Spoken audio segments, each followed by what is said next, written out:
Part 41 اعوذ باللہ من الشیطان الرجیم بسم اللہ الرحمن الرحیم۔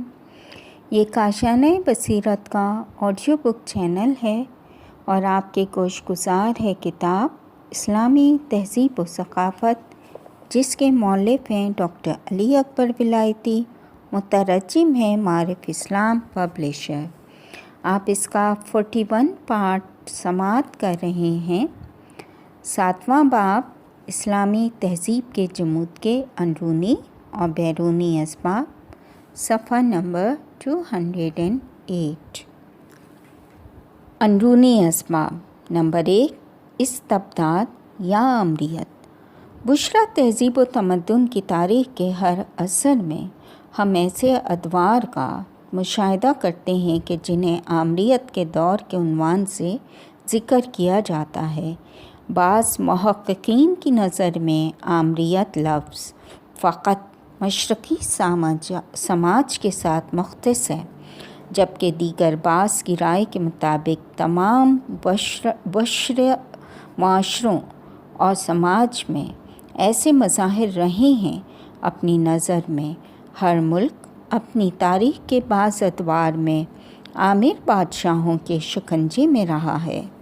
اس گفتگو میں ہمارے پیش نظر یہ ہے کہ اسلامی تہذیب و تمدن پر آمریت کے اثرات کا تجزیہ کریں اور یہ دیکھیں کہ کیسے اسلامی تہذیب و تمدن کے زوال کے اسباب میں ایک سبب آمریت بتایا گیا ہے، اور یہ کہ خود آمریت یعنی کیا، کیسے پیدا ہوتی ہے، اور وہ اسلامی معاشرے میں جو آمریت میں گرفتار رہے ان کی کیا صفات ہیں۔